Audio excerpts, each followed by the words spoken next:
I still remember the first day I walked into that office, the smell of fresh coffee drifting through the air, the quiet hum of computers starting up, and the sound of colleagues greeting one another with half-hearted smiles.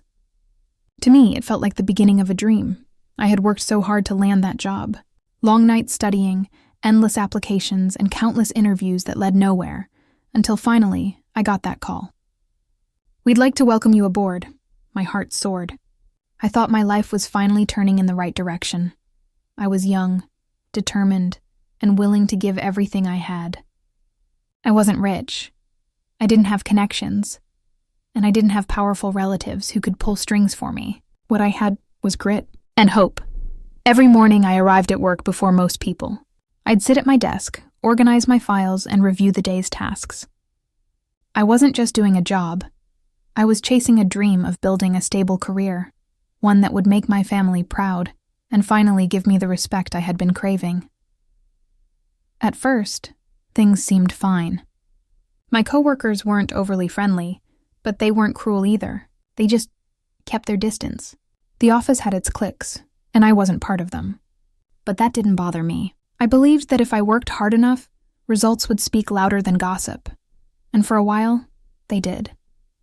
My reports were detailed. My presentations were thorough. My dedication was noticed. A few managers even complimented me during meetings. I told myself, keep going. This is just the beginning, but beginnings can be deceiving. Even as I smiled at my small victories, I had no idea that my biggest enemy wasn't competition, or the workload, or even my own doubts. My biggest enemy was the very person who signed my paycheck. His name was Mr. Harris, my boss. At first, he seemed like just another executive. Sharp suit, shiny shoes, fake smiles. He had that kind of presence that made the room fall quiet when he walked in. Not because people respected him, but because they feared him. He liked control. He liked power. And most of all, he liked reminding people who held both. In the early days, I tried to stay invisible. I kept my head down, did my work, and avoided unnecessary attention. But invisibility never lasts forever. One day, during a team meeting, I presented a project I had been working on for weeks. My heart raced, but I spoke clearly, with confidence. When I finished, a few colleagues nodded in approval. For a moment, I felt proud. Then Mr. Harris leaned back in his chair, folded his arms, and smirked. "That's cute," he said, his voice dripping with sarcasm. The room chuckled. My face burned red. I laughed along softly, pretending it was fine. But inside, it felt like a knife had been twisted in my chest. That was just the beginning. From then on, every little thing I did became his favorite target. If my report had a minor typo, he'd point it out loudly in front of everyone. If my presentation was too detailed, he'd accuse me of wasting time. If it wasn't detailed enough, he'd call me lazy. There was no winning. Colleagues began to notice. Some pitied me. Others avoided me, afraid they'd be the next target if they stood too close. I became an island in that office, surrounded by people, yet utterly alone. And every day Mr. Harris seemed to grow bolder. Sometimes he'd throw sarcastic compliments. "Wow, you actually finished this on time. Shocking." Other times, he'd give me impossible deadlines, then watch me struggle to meet them. It was as if he enjoyed watching me bend, just to see if I'd finally break. At night, I'd come home exhausted, replaying his words in my head. I'd lie awake, asking myself, why me? What did I do to deserve this? But the answer never came. Instead, something else began to grow inside me, a quiet anger. A storm is waiting for the right moment to erupt, and that moment came sooner than I expected. The day it all came crashing down started like any other. I woke up early, ironed my blouse, tied my hair neatly, and told myself, today will be different. Today I won't let him get to me. The sun was shining, the city buzzing with life, but deep inside I had that strange feeling, the kind you can't explain, like a warning whispered into your bones. When I walked into the office, people were unusually quiet. Eyes flickered toward me, then quickly away. I didn't know why, but I could feel the tension in the air. At exactly 10 a.m., Mr. Harris called for a team meeting.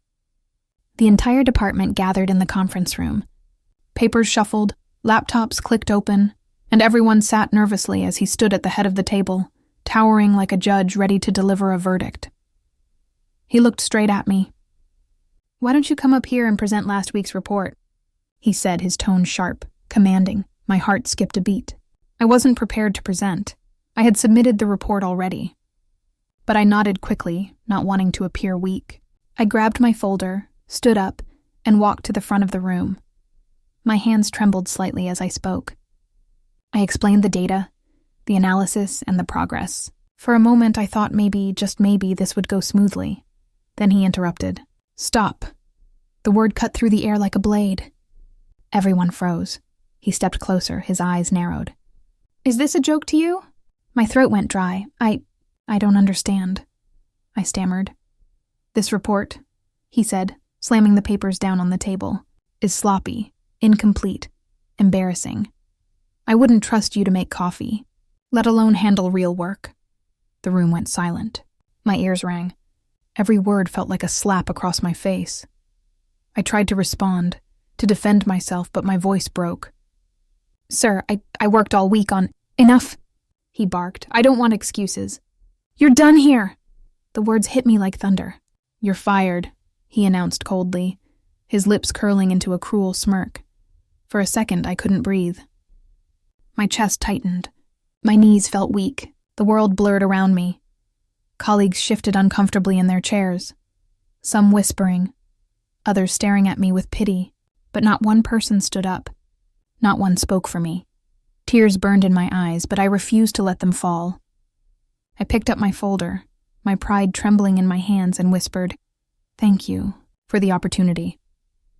I walked out of that room, every step echoing like a drumbeat of shame. To them, it looked like I was broken. To him, it probably felt like victory. But what he didn't know was that at that very moment, something inside me awakened. I wasn't broken. I wasn't defeated. No. That day, Mr. Harris didn't end my story. He started my revenge. When I stepped out of that building for the last time, I felt as if the world had turned its back on me. The glass doors shut behind me with a heavy thud, and with them, my dignity seemed to shatter into pieces. The city outside was alive, cars honking, people rushing, laughter spilling from nearby cafes. Yet to me, it all sounded muted, like I was walking through water. I had lost my job, my income, and worst of all, my pride. I wanted to scream. I wanted to cry. But instead I walked, one foot in front of the other, until I reached the bus stop. I sat down, staring at my reflection in the glass shelter. My eyes were red, my face pale. I barely recognized myself. On the ride home, memories of the humiliation replayed like a cruel film. His words echoed, sloppy, incomplete, embarrassing. I clutched my bag tighter, trying not to fall apart in front of strangers. When I finally walked through my apartment door, I collapsed onto the couch. The tears I had held back all day finally spilled over. My chest heaved as I sobbed into the silence of the room. Hours passed. My phone buzzed. Messages poured in. Some were from friends. "Are you okay?" "I heard what happened. Don't let him get to you. He's always been a jerk." Others weren't as kind. Even a few relatives texted, not to comfort me, but to scold me. "You should have worked harder. See? You always mess things up." Their words stung worse than Harris's insults, because deep down, I wanted someone, anyone, to believe in me. Instead, I felt abandoned. For days, I stayed inside. The curtains closed. Empty coffee cups are piling up on the table. I wandered between my bed and the couch, aimless, drowning in my thoughts. I applied for jobs, but with no success. Each rejection email was another punch to the gut. I started to believe maybe Harris was right. Maybe I wasn't good enough, but then something changed. One evening, I sat staring at the ceiling, replaying that moment in the conference room. His smug grin, his cruel words, the laughter of my colleagues, and suddenly, a thought cut through my despair like lightning. Why am I the one hiding? Why am I the one ashamed? I hadn't betrayed anyone. I hadn't done anything wrong. It was him. He was the one who humiliated me. He was the one who enjoyed crushing people to feed his ego. And in that moment, the tears dried. The weakness faded. A new fire sparked inside me. I whispered aloud into the empty room. He thinks he ended me, but he has no idea what I'm capable of. For the first time in weeks, I smiled. Not a happy smile, but a determined one. I picked up my notebook and began to write. Every detail, every insult, every unfair demand, every twisted game he played with his employees. This wasn't just a journal. It was the beginning of a plan. Mr. Harris thought he had buried me. But what he had really done was planting a seed, and that seed was revenge. It started with a list. At first, I wrote down everything Harris had ever done to me. Every insult, every humiliation, every unfair task. But as the ink filled the page, I realized something important. I wasn't the only one. I remembered the colleague who had once burst into tears after Harris ripped apart her presentation. The intern he mocked so badly that she quit after just 2 weeks. The quiet accountant who was forced to work weekends without pay, too afraid to say no. It wasn't just me. Harris had built his empire on fear and cruelty, and suddenly I saw the bigger picture. If he could destroy so many lives so carelessly, then maybe it was time someone killed his. But revenge isn't something you rush. No, it has to be careful, precise, calculated. So I began to dig. Every day, while the world thought I was just another jobless woman sulking at home, I was researching. I reviewed company news, employee reviews, and archived press releases. And the more I searched, the more I found little cracks in Harris's perfect image. Late payments to suppliers, mysterious disappearances of staff records, a charity fund the company bragged about, but no proof of where the money went. My heart raced with every discovery. It was like pulling threads from a tightly woven fabric, watching it unravel in my hands. Still, I knew I couldn't do this alone, so I reached out. I started contacting former colleagues, the ones who had left quietly without a word. Some ignored me, but others were eager to talk. And when they did, the stories poured out like floodwaters. He screamed at me for 20 minutes because of a typo. He promised me a promotion, then gave it to someone else after I refused his late-night meeting. He cut my salary without warning, said it was for budget reasons, while he drove a brand-new car into the lot. Each story fueled me. Each story sharpened my determination. Piece by piece, I was building a case, not just for myself, but for every soul Harris had crushed under his polished shoes. But revenge isn't only about facts. It's about timing. It's about striking when your enemy least expects it. One night, as I sat at my desk with papers spread across the floor, an idea struck me. What if I didn't just expose him quietly? What if I made sure the entire world saw him fall? That thought sent shivers down my spine. The humiliation he had forced on me in front of my colleagues. I would return it, tenfold. The difference? When I was done, it wouldn't just be an office laughing at me. It would be an entire city watching him crumble. That night, I couldn't sleep. My blood hummed with adrenaline. The plan was only beginning to take shape, but already I could see it. The downfall of Mr. Harris. I closed my notebook, whispering to myself, "You wanted to see me break. Now watch me rise." And with that, the spark turned into a flame. I knew the moment I decided on revenge that mistakes would be fatal. Not for him, for me. Revenge built on anger alone collapses quickly. So I did what I had always done best. I planned. I turned my hurt into strategy, my shame into patience. The first rule I set for myself was simple: collect facts. Stories and whispers wouldn't be enough. I needed documents, timestamps, receipts, pieces that couldn't be brushed away as gossip. If I were going to bring him down, I would do it with evidence so clean a judge or a headline couldn't ignore it. I started where any good investigator would, finding the patterns. I created a spreadsheet. It felt strange to be meticulous about something born from raw emotion, but spreadsheets do something to the brain. They turn chaos into order. I logged names, dates, and incidents. Every story I'd gathered from former colleagues went into a separate file. I made copies, scanned old emails, and saved screenshots. I even recorded short voice notes with exact quotes from the people who trusted me enough to talk. Confidentiality mattered. Many feared retaliation if their names were exposed. I promised anonymity. That promise would be my shield and my glue. Next, I needed leverage. Facts are powerful, but leverage makes people listen. I found it in the small things Harris had carelessly left behind. Misfiled invoices, email threads where he bypassed HR, a pattern of hiring contractors while reporting lower payroll in public statements. These weren't flashy crimes. They were administrative sins. But together they formed a map pointing to something uglier: negligence, favoritism, and possibly fraud hiding behind corporate smiles. I carefully rebuilt connections with people inside the company. Not the ones in his inner circle.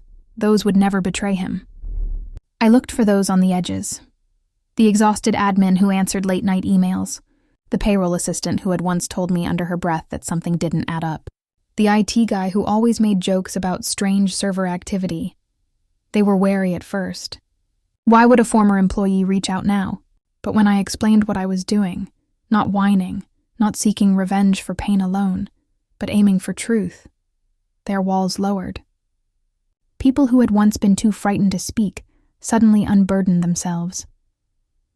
With allies on the inside, I had two things I didn't have before: new evidence and new confidence.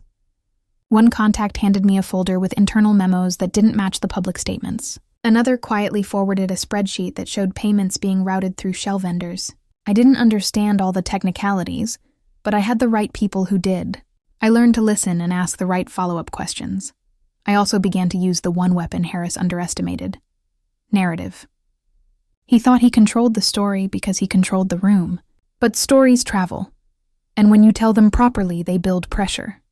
I started crafting my narrative carefully, sharper and more composed than any bitter revenge rant. The voice I used in messages, in the small interviews I arranged with a freelance journalist, was factual, calm, and resolute. People respond to composure. The truth dressed in calm looks less like a vendetta and more like justice. Timing became crucial.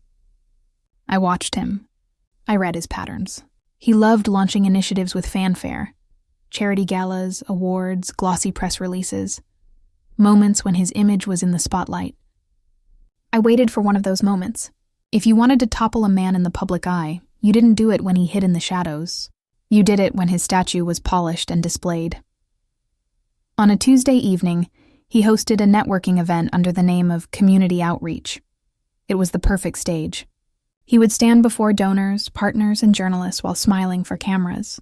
If there was anything suspicious in his track record, that night would make the contrast unbearable. But I didn't just wait for the night. I prepared the scene. I coordinated with former employees to make sure documents were ready and verifiable. I connected with the journalist who had been quietly investigating corporate misdeeds and shared the files under the condition of anonymity. I reached out to a lawyer friend who agreed to look over the documents and tell me what would hold up if things went legal. I secured a few anonymous tips for regulatory bodies. Each step was cautious. I never once rushed. Every move had a backup. The day of the event arrived, and I sat in the dark of my apartment watching the live feed. My pulse beat in my throat as he smiled into the cameras, shaking hands with the city's important people. He looked untouchable on stage, polished, confident, smug. I felt the sick twist I had felt the day he fired me, but this time, I turned that nausea into focus. One by one, the dominoes began to fall. An anonymous email reached a key partner, pointing them to contradictions in the charity's financials. The journalist published a careful exposé that cited documents and interviews, avoiding sensational language and sticking to facts. The regulatory body acknowledged receiving a tip and launched a preliminary inquiry. Social media, hungry for scandal, amplified the story in threads and screenshots, and people began to question the image Harris had so carefully built. What surprised me most wasn't the attention. It was the way small truths felt enormous when connected. A single misrouted payment looked like an accounting error, but paired with internal memos and testimonies from former employees, it no longer looked accidental. It looked intentional. The image of Harris as a benevolent leader splintered into something fragile. I didn't gloat. There was no public fist pump, no triumphant posts. My satisfaction came in quieter forms. Watching him grow cautious, seeing his invites dwindle, hearing rumors of audits and meetings he hadn't planned for. He who once controlled rooms now avoided eye contact. He who once loved power now feared questions. Of course, it wasn't all clean. There were setbacks. A former colleague, out of fear, retracted a statement. A piece of evidence turned out to be less clear than we thought. I had moments where I questioned if this was worth everything I'd given. The late nights, the secrecy, the emotional toll. Revenge exacts a price, and sometimes that price is more than you expected. But then something else happened. Something I hadn't fully anticipated. As the inquiries grew, more people came forward. Employees who had been silent for years called in anonymously. Vendors who had been pushed aside sent copies of invoices. The structure Harris built to protect himself had holes, and people walked through them, one by one, with documents in hand. I remember the day an important client pulled out. The press release was terse. Due to emerging concerns about the company's management, we are suspending our partnership pending review. That sentence, so sterile on paper, hit harder than any slur in a meeting. It was the sound of trust collapsing. And as it fell, the house of cards Harris had assembled began to wobble. Turning the tables taught me something unexpected. Revenge transforms you, but it also exposes you. The careful planner inside me had to be as cautious with my own heart as with his weaknesses. I learned to set boundaries and to protect the people who trusted me. I learned to ask for help when I needed it. I also learned that the finest revenge isn't cruelty. It's reclaiming your life. By the time we reached the tipping point, Harris was no longer the untouchable man I once feared. He was exposed, not by a single angry voice, but by a chorus of small, verifiable truths. And in that chorus, my own voice merged with others, not to scream, but to speak plainly about what had been done. When the first official inquiry notice arrived at the company, I didn't feel triumphant. I felt resolved. The path I had chosen was messy and painful, but it was turning toward justice. And for the first time since that conference room, I slept without nightmares. That night, as I closed my notebook and switched off the lamp, I whispered into the dark, "You wanted to humiliate me. I wanted justice." It wasn't the same thirst for payback that had burned earlier. It was steadier now, a hunger for truth, and for a chance to rebuild on my own terms. The week everything collapsed felt unreal, like watching a storm that had been moving in slow motion suddenly break over the city. One moment it was a steady rain of articles, tips, and whispers. The next, it was a downpour that drenched every part of his life. I remember the morning the lawsuit was announced. My phone buzzed like it had a pulse of its own. Messages, emails, links. The journalist I'd trusted sent a short note. They filed. Coverage in 2 outlets. Stay safe, that was all. No celebration, no gloating. Just a fact. And all of a sudden, the narrative I'd been shaping had legs. Harris arrived at work that day with a face that was too pale for someone who had once been so smug. He paced the corridor like a caged animal. The office that used to hush when he walked in started to loosen up. People who used to flinch now met his eyes, watching. There was electricity in those looks, an unspoken question. How did this happen? The company called an emergency town hall. Employees were herded into the big auditorium. Phones were out. Whispers grew like ivy creeping over stone. He stood at the podium, cleared his throat, and tried to speak. For a moment, he used the language he always used.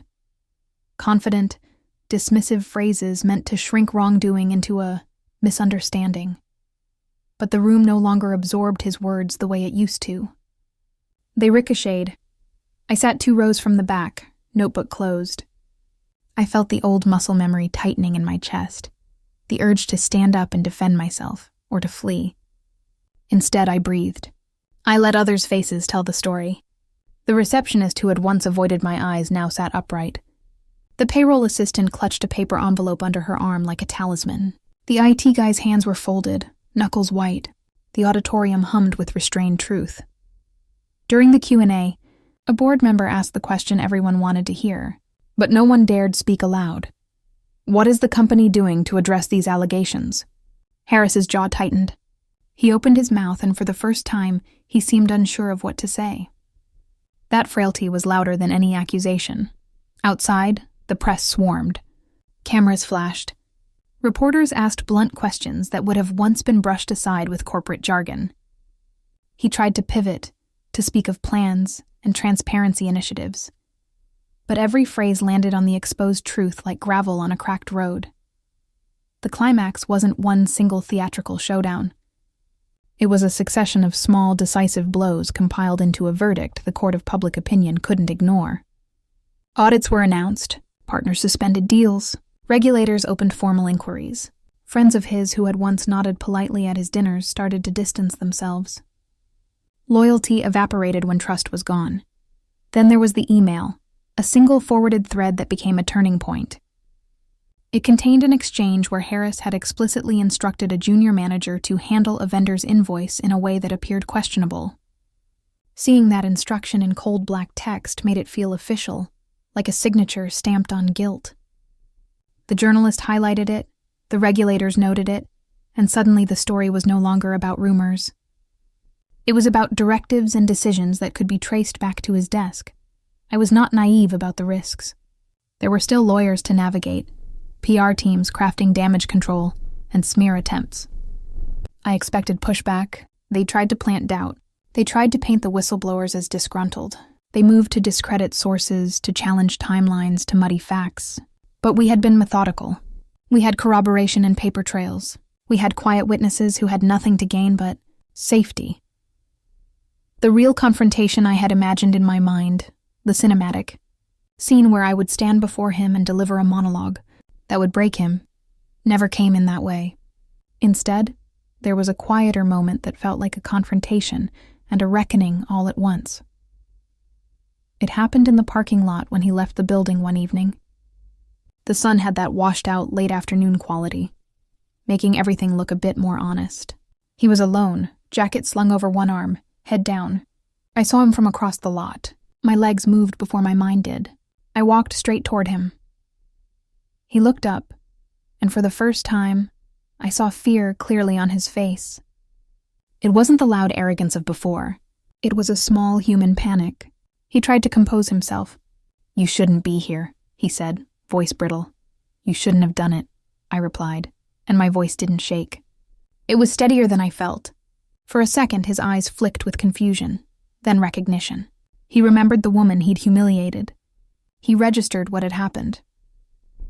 "You didn't have to drag people into this," he said, attempting indignation. "You made a choice." "I didn't choose to be fired in front of everyone," I said.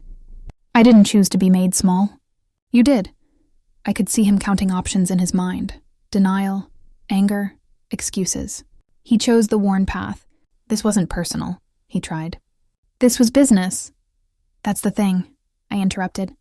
"It was always personal to you. You made it personal for everyone you touched." My anger was quiet but fierce. "You broke people's trust. You built your success on that. And now people are asking questions." He looked away. There was a long silence where the city seemed to hold its breath. "People will suffer because of this," he said, as if pleading. "Employees, families, partners." I looked at him, feeling an unexpected flicker of something that wasn't revenge, compassion for the human cost, including the collateral damage. "Maybe," I said, "but people suffered while you were doing this. People whose lives you made harder. Maybe this is the price of building power on shaky ground."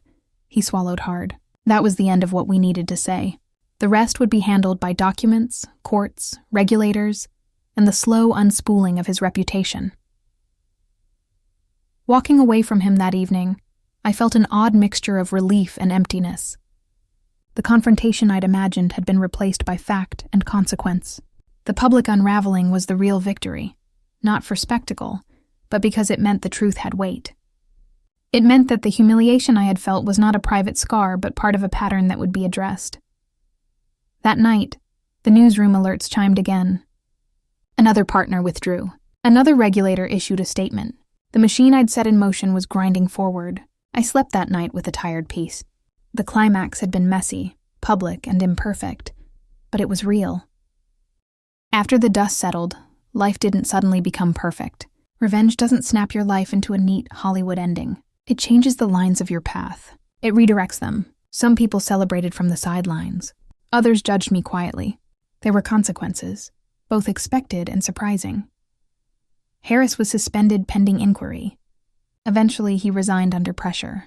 Legal settlements followed. Some were private, some public. A few of the perpetrators were disciplined. The company restructured parts of its leadership and implemented stricter oversight. It wasn't enough to repair everything that had been damaged, but it was something. And sometimes, that is all justice can be. A start. For me, the road forward was about rebuilding. I found a job that respected my work and gave me space to grow.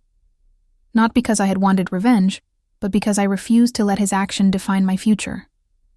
The new role came with different challenges, but I felt stronger facing them. The woman who had once lowered her voice to avoid attention now spoke confidently in meetings. The work wasn't just work. It was reclamation. I also learned to set boundaries in ways I never had before. I learned to recognize the signs of toxic leadership and to walk away before I was dragged under. I learned that power can be intoxicating to those who crave it, and that courage sometimes means telling the truth even when the room is quiet.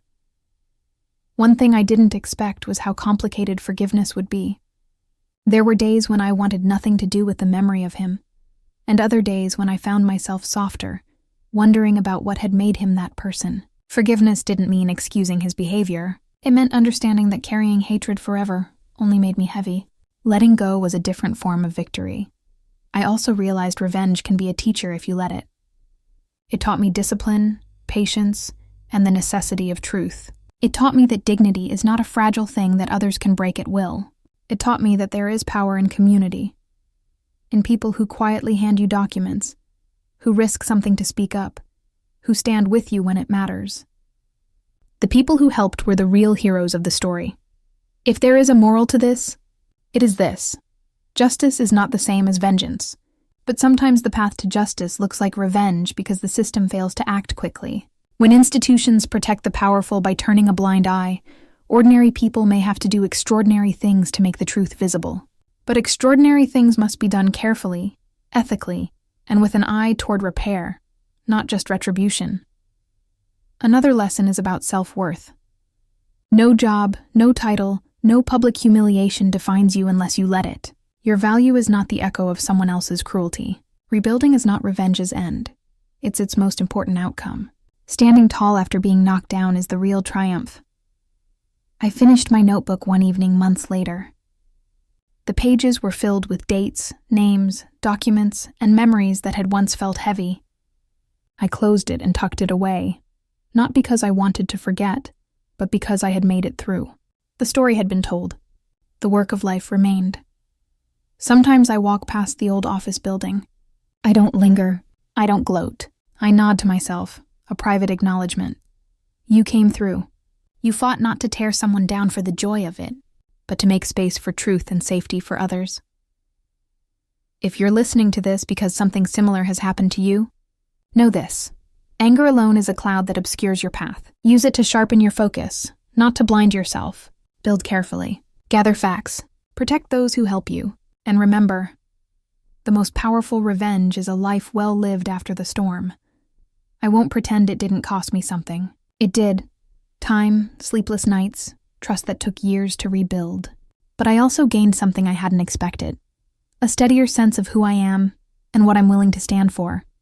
So if one day you find yourself humiliated in a conference room or betrayed in a quiet hallway, remember, humiliation can ignite you, but what you choose next will define you. Choose truth. Choose courage. And when the time comes, let justice, not rage, be the story you leave behind.